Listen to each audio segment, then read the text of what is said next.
I gave this presentation in Cambridge in January 2013. It was a part of a seminar series for graduate students. The talk is about renormalization, a concept in quantum field theory that people find disconcerting, and the purpose of the talk is to make it seem reasonable. Let me start by saying what renormalization is not. It's not a random and artificial attempt at chopping off infinities. A serious physical theory doesn't need that. Some people associate renormalization with the idea of quantities flowing with an energy scale. It may be helpful to think in this way, but this idea of flow is just an artifact of a particular accounting procedure, and it doesn't really get us to the bottom of the issue that bothers us, which is the issue about the infinities in quantum field theory. In fact, at school, we were taught that parameters like the mass of the electron or the electromagnetic gauge coupling take fixed values. And it's hardly unreasonable to want to present quantum electrodynamics observables in terms of those fixed parameters that we are so well acquainted with. I am going to put forward the view that renormalization is a natural and inevitable part of doing a field theory calculation. Renormalization is about taking the care to express observable quantities in terms of true physical parameters. Any infinities that arise are not a fault of quantum field theory itself, but are due to invalid reasoning by the person doing the calculation. And I am going to talk about renormalization in the context of a theory that actually describes the real world, QED. And rather than dealing with parameters that flow with an arbitrary energy scale, which complicates matters, I will adopt an accounting procedure called the on-shell scheme, where every observable quantity is expressed in terms of the fixed parameters that we memorized at school. Since renormalization is all about making sense of physical observables, I have to start this talk by describing how physical observables are computed in QFT. And the key equation is something called the LSZ formula. The LSZ formula is a bridge between what theoreticians can calculate and what experimentalists can measure. It tells us how to convert correlation functions, which can be computed using Feynman diagram technology, into scattering amplitudes which determine the outcomes of particle accelerator experiments. It says that the Fourier transform of an endpoint function has an nth order pole in momentum space, and the residue of this pole is precisely the scattering amplitude for the corresponding scattering process involving n particles. In other words, a Feynman diagram calculation of a correlation function can be converted into a quantity that can be observed in real life. This formula can't be applied carelessly because it comes with a condition on how the field is normalized.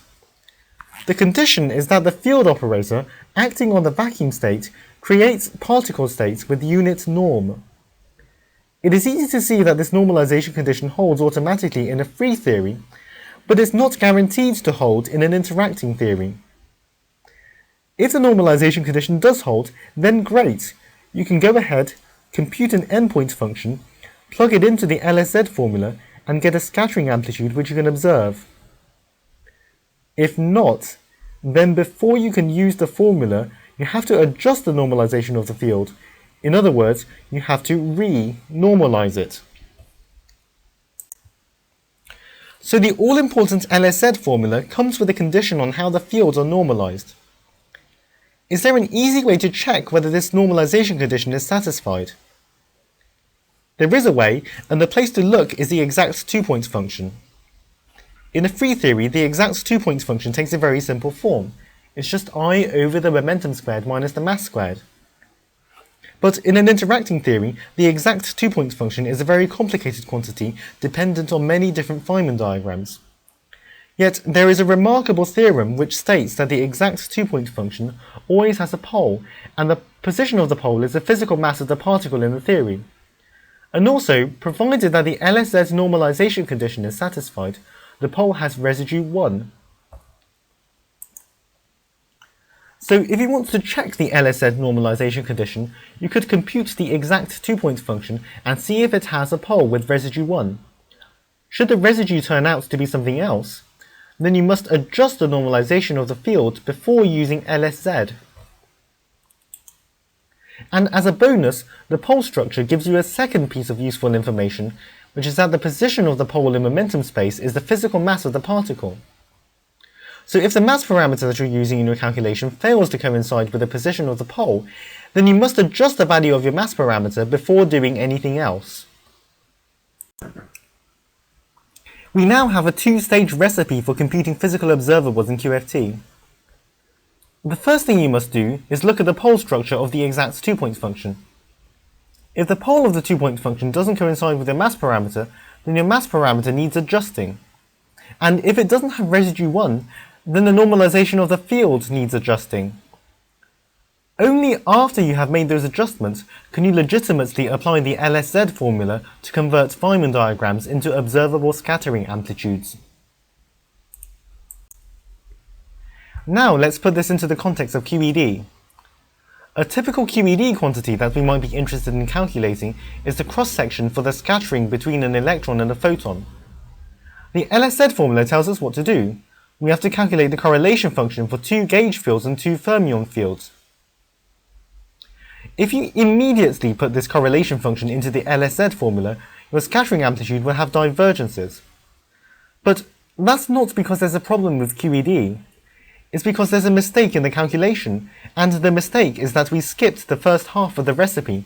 We haven't done the checks and the adjustments that are required in the beginning. In fact, we are guilty of making three separate mistakes. The first mistake is that the fields in the Lagrangian are not normalized properly. We could have spotted this if we took the trouble of examining the residues of the poles of the two-point functions. The second mistake is that we ought to express the scattering cross-section in terms of physical parameters. But the mass in the Lagrangian is not the same as the physical mass of the electron. The mass in the Lagrangian is only the pole in the free propagator, whereas the true mass of the electron is the pole in the interacting propagator. And the third mistake is that the charge parameter in the Lagrangian isn't the same as the physical charge of the electron either, and I will have to explain this in more detail later on. To do this calculation properly, we have to distinguish between two types of quantities. We have to distinguish between the bare fields, which are the fields in the Lagrangian, and the physical fields, which are properly normalized versions of them. We also have to distinguish between the bare parameters, which are the parameters in the Lagrangian, from the physical parameters, which are the parameters whose values you can find in formula booklets. And we are going to give names to the differences between the bare and physical parameters. We are going to call them the counter terms: delta A, delta psi, delta M, and delta E.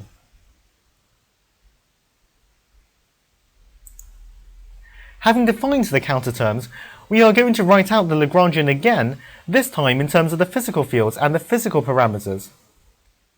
There are going to be extra terms in the Lagrangian explicitly involving the counter terms, and these are going to give us some extra Feynman rules that we have to take into account.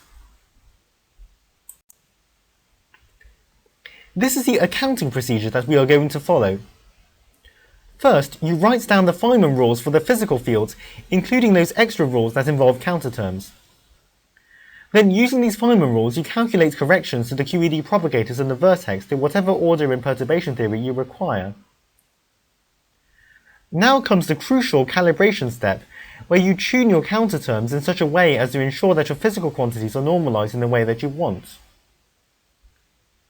For example, in order that the photon field is properly normalized, you must tune the delta A counter term so that the photon propagator has a pole of residue 1. Similarly, the electron propagator must have residue 1 to guarantee that the electron field is properly normalized, and the pole must be situated at P/equals m physical to guarantee that m physical really is the true physical electron mass. You have to meet both of these requirements at the same time, and you do so by tuning the two counter terms together. Finally, there is a requirement on the QED vertex, and that's quite subtle. The physical electron charge is a quantity that is essentially defined by a classical experiment, where you take a pair of charged bores, measure the force between them, and deduce the charge on an electron using Coulomb's law. In this classical experiment, the momentum imparted from one bore to the other is extremely small. Now, our exact QED vertex, however complicated it may be, must reproduce the results of this classical experiment in the classical limit. And you can show that this will be achieved if the vertex reduces to simply minus I times E physical times the gamma matrix in the limit in which the momentum carried on the photon leg is small. So you have to tune the counter term delta E to make this condition satisfied, and that will ensure that the parameter E physical really is the physical charge on an electron. Once you have computed loop order corrections to the propagators and the vertices, you can use them to work out scattering amplitudes. This procedure always gives finite answers in QED, yet there is no deliberate attempt to remove any infinities. Let's put this procedure into practice at one loop order, starting with a photon propagator. There are two basic Feynman diagrams that contribute at one loop, a diagram with a closed electron loop inside it, and an additional diagram due to the extra Feynman rule with the counter term. All of the other diagrams can be built by joining these irreducible diagrams together. So the total photon propagator is a geometric series which sums to minus I times the metric over the momentum squared times 1 minus the irreducible diagrams. The photon is massless, so we want the propagator to have a pole at q squared equals 0. In fact, that's guaranteed for us by gauge invariance, even at loop order, so we don't have to worry about it. But also, we want the pole to have residue 1. And if you stare at this formula, you can convince yourself that the propagator has unit residue if and only if capital pi equals 0 when q squared equals 0. So we have to tune the counter term delta A to meet this condition on pi.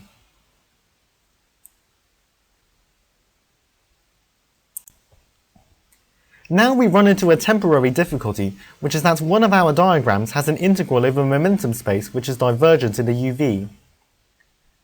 That's not going to pose a problem to us. We can regularize the divergence by reducing the number of dimensions in the theory to 4 minus epsilon, which is enough to ensure that the integral converges. Now you may think that this is perverse, but this is just a temporary measure because epsilon is going to drop out of the final answer. This way of regularizing an infinity in an integral is called dimensional regularization, and the parameter epsilon is called the dimensional regulator, or the UV regulator.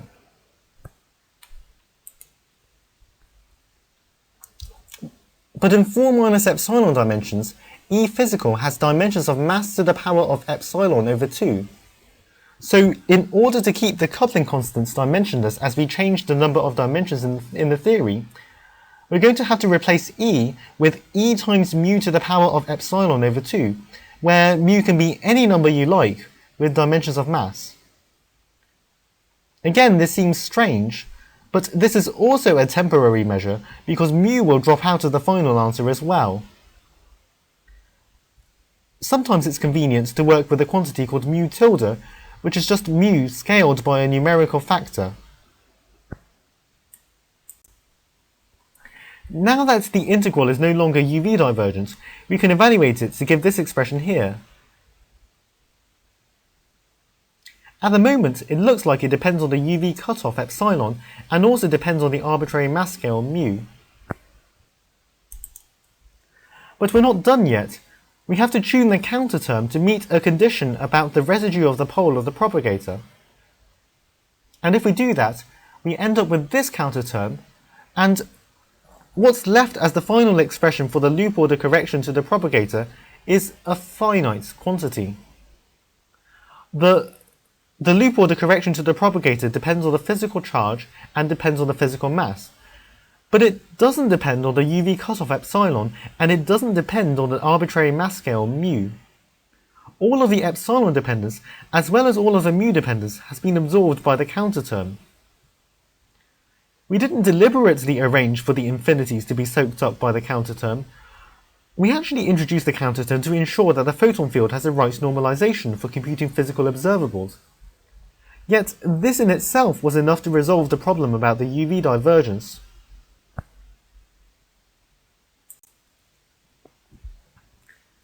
The photon propagator is an important quantity because it determines how the electromagnetic force propagates over different distances.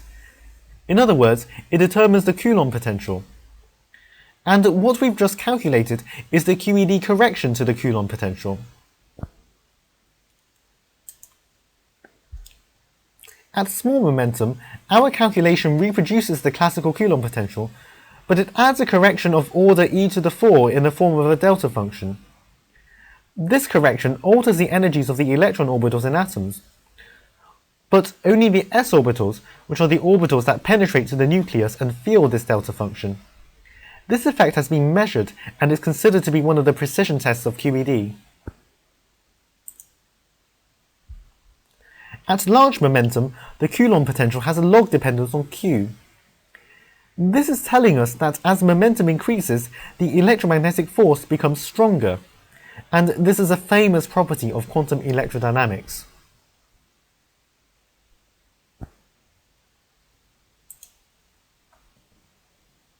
Loop corrections to the electron propagator can be worked out in pretty much the same way as for the photon propagator.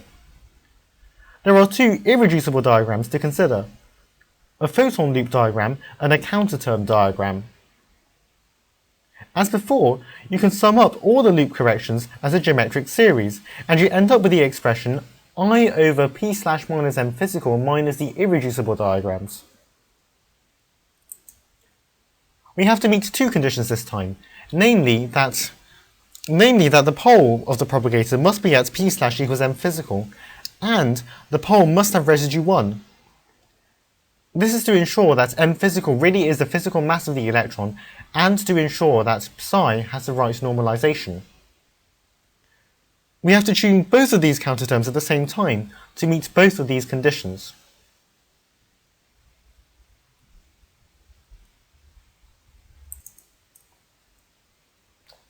The diagram with a photon loop is particularly annoying because it has a UV divergence and an IR divergence. We can regularize the UV divergence as we did before, by reducing the number of dimensions in the theory to make the integral converge, and then introducing an arbitrary mass scale to keep the coupling constant dimensionless while we do this. So where does the IR divergence come from? It comes from the fact that the photon is massless, and the integral of a massless propagator over momentum space is infinity. So, to get around this obstacle, we're going to give the photon a fake mass, m gamma. As before, we can go ahead and compute the loop corrections using the Feynman rules, tuning the counterterms to meet the normalization conditions. I decided not to put up the final expression for the propagator on the slide, but suffice it to say that the one-loop electron propagator is free of UV divergences and is independent of the arbitrary mass scale μ. Just like the photon propagator, all of the epsilon and mu dependence have been absorbed into the counterterms. However, the electron propagator does explicitly depend on a fake photon mass, so the IR divergence remains, and this is something we'll have to confront later. The vertex correction is very similar. There's a loop diagram to consider, and there's a counterterm diagram. It turns out that Lorentz and gauge symmetries fix the overall structure of the QED vertex, and all the non-trivial information is contained inside two functions, f1 and f2, which we have to compute using Feynman rules from those diagrams.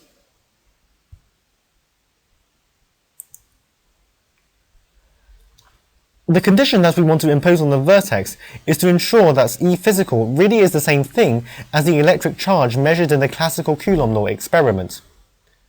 And the condition is that the vertex reduces to minus I times E physical times the gamma matrix in the limits as the photon momentum goes to 0.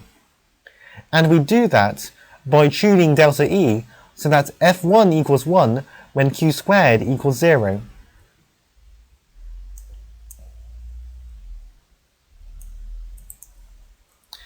Like for the electron propagator, there are UV divergences and there are IR divergences, and we're going to deal with them in the usual way.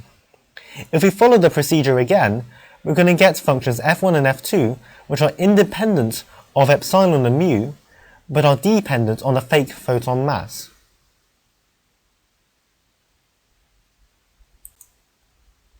The QED vertex tells us about how electrons interact with gauge fields, and it has an incredibly famous application, which is that it predicts the magnetic dipole moment of the electron. This calculation all boils down to evaluating a dimensionless number called the gyromagnetic ratio, G. Now, quantum mechanics says that G is exactly 2, and you probably did that in your undergraduate studies. But quantum electrodynamics says that G is determined by those two functions, F1 and F2, in the exact vertex. This has been worked out to several orders in perturbation theory, and the answer that you get from quantum electrodynamics agrees with experiment to 11 significant figures, which makes it the most accurate prediction that's ever been made. So as far as the UV divergences are concerned, we're done. Now let's deal with the IR divergences in the same way, not by inventing an artificial means of removing them, but by carefully questioning our physical analysis. And the way to do this is incredibly neat. Let's use this as our example, an electron scattering off a heavy target. The observable quantity that you would measure in this experiment is called the differential scattering cross-section, and this is the probability of the electron being scattered at a particular angle when it hits the target. You can calculate this quantity to loop order using the corrections to the vertex and the propagators that we derived on the earlier slides. And if you do this, it reduces to the simple expression that I've written here. The trouble with this expression is that it depends explicitly on the fake mass that we gave to the photon to regulate the IR divergences, and this cross-section blows up if you try to take the cutoff away. This is telling us that there's a mistake somewhere in our analysis. The subtlety that we've missed is that this scattering process doesn't just happen on its own. In addition to the scattering process itself, it's possible for the outgoing electron to radiate a photon. Although you might consider the photon radiation to be a different process, you have to ask yourself whether the detector in this experiment can actually tell the difference between the two processes. Because if the extra photon has very low momentum, then A, the photon won't be recorded by the detector, and B, the emission of the photon won't cause any noticeable deviation in the trajectory of the electron. So, as long as the extra photon has momentum less than delta, say, where delta is a property of the detector can't tell the difference between the two processes, and we should include the scattering cross-section for the process with the photon emitted as a part of our answer.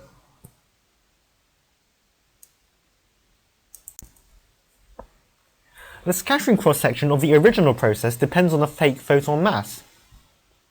The scattering cross-section of the process with an extra photon produced also depends on the fake photon mass. But when you add the two processes together, the dependence on the photon mass cancels out. So the sum of the two contributions has no IR divergence. The answer depends only on the physical charge, the physical mass of the electron, and the sensitivity of the detector. When you allow for the emission of more than one photon, this correction factor that multiplies the tree level result turns into an exponential. Notice that in the limit as delta tends to 0, which is when you have a perfectly sensitive detector, this cross-section tends to 0. This is telling you that the scattering process never happens by itself. It is always accompanied by the emission of photons. And that is the physical insight required to handle this IR divergence.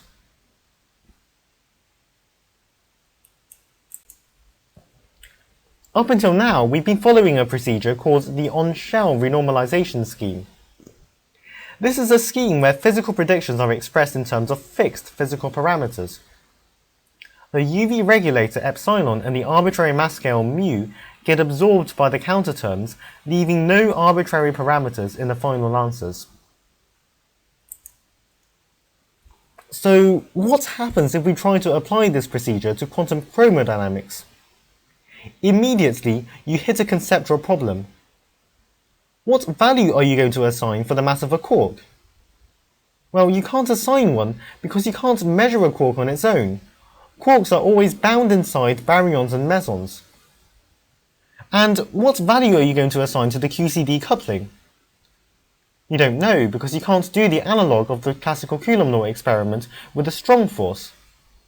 And with no asymptotic particles, the LSZ normalization condition doesn't make any sense either. So when it comes to QCD, we're forced to abandon the on-shell scheme and try something else. One of the popular alternatives is called minimal subtraction. Like the name suggests, this is a scheme where the counter terms are tuned to soak up just the divergences and leave behind everything else. What is left behind is a scattering amplitude that is finite but depends on an arbitrary mass scale mu. And it'll be expressed in terms of parameters that are finite but not equal to any particular privilege values.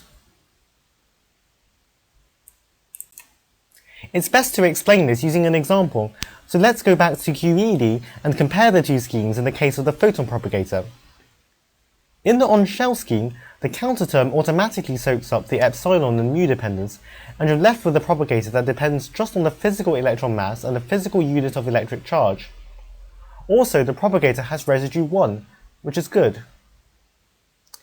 In the minimal subtraction scheme, the counter term is chosen just to strip off the UV divergent term, which is the term containing 1 over epsilon. That leaves behind a propagator that depends explicitly on the arbitrary energy scale mu. And this propagator is expressed in terms of charge and mass parameters that are finite, but are not the privileged ones, 1.6 times 10 to the minus 19 coulombs and 9.1 times 10 to the minus 31 kilograms.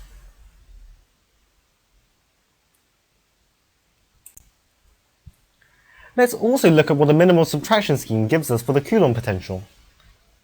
The Coulomb potential is a physically observable quantity, and it looks like it depends on the number mu.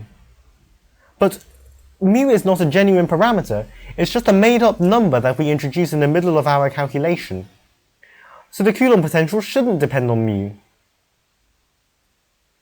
The solution to this conundrum is that for every value of mu, the coupling constant itself takes a different value. And the way in which the coupling constant varies with mu should cancel out the explicit mu dependence in V. And if we work out how the coupling constant varies with mu, this is the expression that you get. Look what happens if we set mu equal to the momentum q at which the Coulomb potential is evaluated. The log disappears, and all you're left with is something that looks like the classical Coulomb potential, except that the coupling constant in the numerator isn't the classical charge 1.6 times 10 to the minus 19, but it's the minimal subtraction charge parameter at scale mu equals q. And that's why people say that the value of the coupling constant at scale q determines the strength of the interaction at energy q. Because of this observation, you shouldn't think of the mu dependence of the coupling as a nuisance. It's actually telling you something useful about how the interaction gets stronger or weaker at different energies. That is not to say that the energy dependence of the interaction only shows up in the minimal subtraction scheme. It also shows up in the on-shell scheme, where the coupling constant is fixed, but the energy dependence is made explicit in the expression for V. So you can think of the two schemes as different accounting procedures that give you the same answers in the end.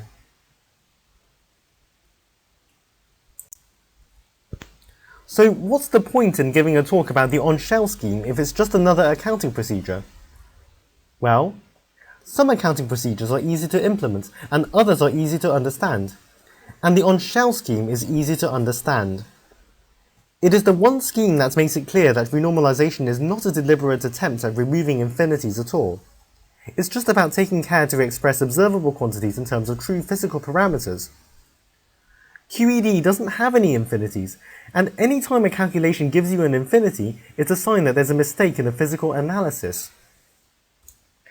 This interpretation has one flaw. It's true that we get a finite answer at the end of every calculation, but it is disconcerting that the starting point is a Lagrangian that diverges when you take the cutoff away. The modern view on this is that the cutoff should never be taken away at all. Quantum field theories are just effective field theories defined with a cutoff in place. But that's another story to be told another time.